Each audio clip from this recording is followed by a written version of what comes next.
प्रचलित कहावत है, कोई ऐसा सगा नहीं जिसे हेमंत सरकार ने ठगा नहीं। जिला मुख्यालय के थाना चौक स्थित एक निजी होटल में आज भाजपा के प्रदेश प्रवक्ता प्रतुलनाथ शाहदेव ने भाजपा द्वारा जारी संकल्प पत्र के बारे में पत्रकारों को जानकारी दी। साथ ही उन्होंने राज्य के हेमंत सरकार पर जमकर हमला बोला।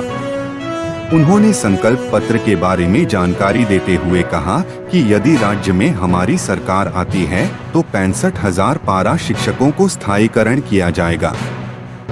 वहीं हेमंत सरकार पर निशाना साधते हुए कहा कि झामुमो सरकार में आने से पहले 2019 में जो अपना निश्चय पत्र जारी किया था उसमें महिलाओं को चूल्हा भत्ता 2,000 रुपए देने, हर वर्ष 5 लाख युवाओं को रोजगार देने, अनुबंध शब्द राज्य से हटा देने की बात कही थी, पर यह सभी उनके निश्चय झूठा साबित हुआ।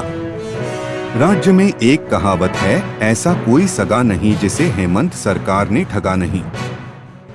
मुद्दों पे हम सरकार चलाएंगे और ये कोई झारखंड मुक्ति मोर्चा का झूठ का पुलिंदा वाला निश्चय पत्र नहीं है, ये मोदी की गारंटी है। और मोदी की गारंटी जो है ना, मोदी जी जो कहते हैं वो डेफिनेटली करते हैं।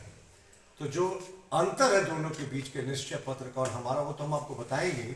लेकिन हम लोगों ने क्या बड़े बड़े मुद्दे सोचे हैं जो अगले 5 वर्ष हम शासन में आएंगे जनता के आशीर्वाद के साथ, तो हमारे बड़े मुद्दे क्या होंगे। लेकिन सबसे पहले हम लोगों ने पंचप्रण की घोषणा की थी। पंचप्रण में गोगो दीदी योजना के तहत हम लोगों ने 25-2100 रुपये हर एक माताओं के खाते में, बहनों के खाते में 11 तारीख तक जमा करने की घोषणा की है। आपकी बातों से ये केंद्र सरकार का ही दायित्व है कि वो घुसपैठ को रोके। लेकिन अगर आप देखें तो कौन से आंकड़े उपलब्ध है साहब। लास्ट जनगणना हुई थी 2011 में, तो 1951 से 2011 के बीच जो संथाल परगना के क्षेत्र को लेके जो साहेबगंज और पाकुल है वो वेस्ट बंगाल से सटा हुआ है, 25-30 किलोमीटर के स्ट्रिप के बाद बांग्लादेश है।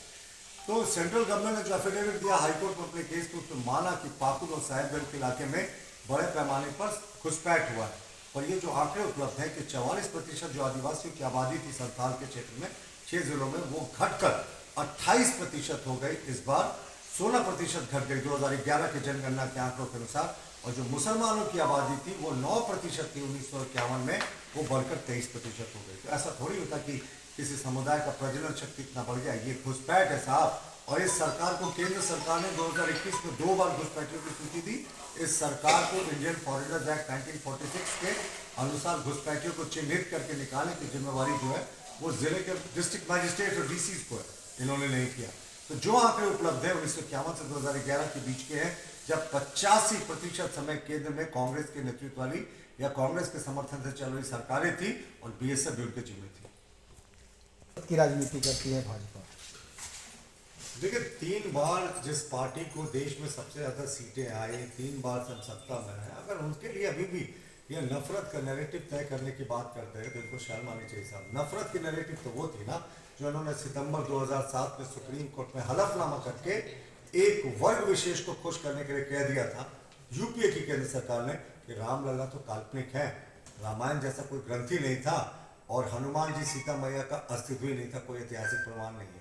तो ये नफरत की राजनीति होती है जब एक संप्रदाय विशेष को खुश करने के लिए आप इस तरह की बात करें। हमारा तो मूल मंत्र है सबका साथ, सबका विकास, सबका विश्वास। हमारी कोई भी योजनाएं उसमें थोड़ी है कि ये इसमें हिंदू या मुसलमान देखकर करते। प्रधानमंत्री आवास का आवंटन की बात करें या सड़कें बनती है, सब लोग उसका प्रयोग करते हैं। हाँ, लेकिन बांग्लादेश से आए इस मुस्लिम घुसपैठी अब्दुल से में परेशानी है क्योंकि यहाँ के आदिवासी बेटियों को टारगेट करता है। और कभी इस बात पर भी चिंतन करें, जो अब्दुल आ जाता है वो अपना सर्टिफिकेट और आधार कार्ड बनवा लेता है ना, तो यहाँ के मुसलमानों का भी हक मारता है।